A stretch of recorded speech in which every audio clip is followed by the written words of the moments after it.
CNN spoke about all the important issues here. This is Anderson Cooper and his panel yesterday. Let's check it out.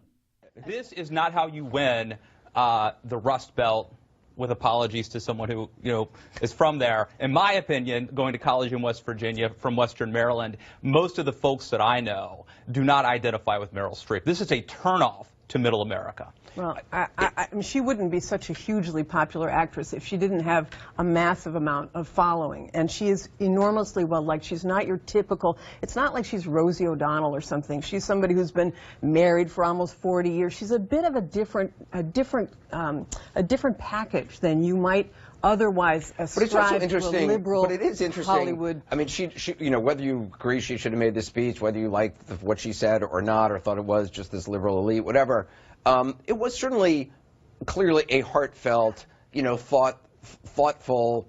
But why do you bring it up? Why do you bring it up my at that point moment is and inject politics? That his comeback is she's overrated is just kind of like, really? That's what the comeback is? It's adolescent. CNN, the most trusted name in news, or what is it, the number one name in news, or the most trusted name, whatever the fuck it is.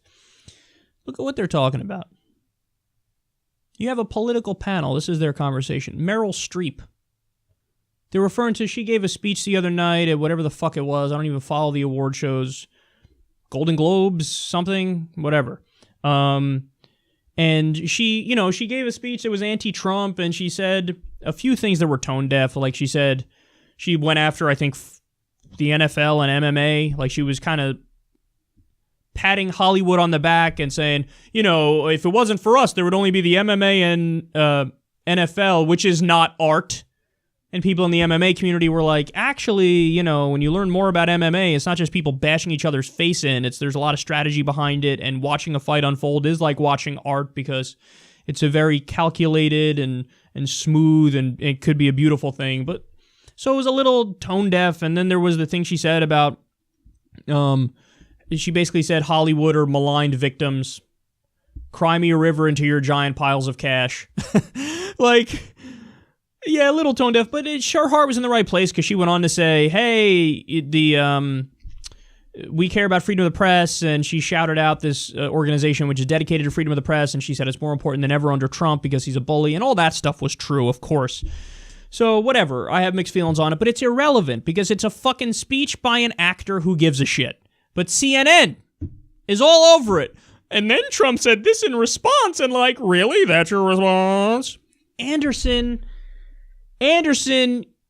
you're a fucking news anchor. You're a journalist. You're a reporter. This is what you're choosing to talk about?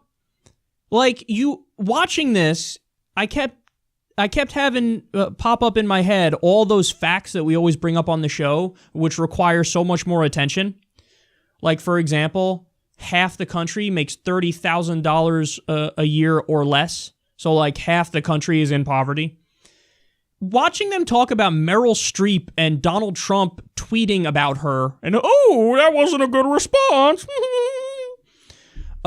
It makes you think we don't live in a country that has actual issues to talk about and actual important things that should be covered, like that fact.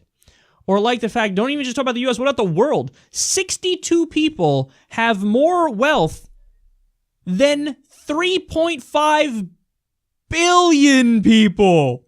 62 people more wealth than half the world.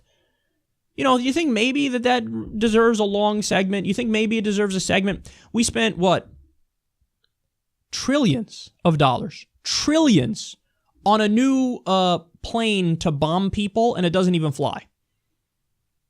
I'm lying. I think they recently fixed the it doesn't fly problem, but we wasted trillions of dollars on a new fighter jet because obviously the old ones weren't good enough. You know what I'm saying? This is the fucking world we live in.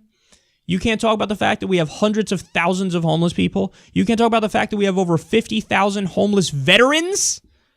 You can't talk about the fact that 45,000 people die every year because they don't have access to basic health care.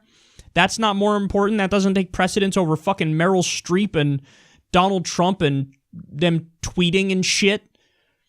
It's just gross, man. It's just gross. We bailed out Wall Street to the tune of over $12 trillion. 12 trillion. The war in Iraq costs 7 trillion when all is said and done. These trillions. Now, as that's going on, Flint, Michigan doesn't even have clean water. We can't even get clean water. Our infrastructure gets a grade of D. So look at our fucking disgusting priorities and all these giant problems we have. We don't have universal health care like every other modern nation. We have student loan debt of over $1 trillion. We have a derivatives market, which is probably going to crash any day now. And look at what they're talking about. Meryl Streep and fucking Donald Trump. I get it, Trump's the president, but Meryl Streep feuding with him and him calling her overrated, who cares? I'm angry, as you could tell. But, from a selfish perspective, I should be happy because this is why we do well. This is why new media is exploding, because old media is just a bunch of establishment puppets and people who have a neutrality bias, always call it 50-50, and a sensationalism bias. Let's talk about fucking Meryl Streep instead of serious issues. Well, thank you for handing over the bulk of the market to me because I'll be over here talking about real issues, and I think people want to hear about them because it affects them directly.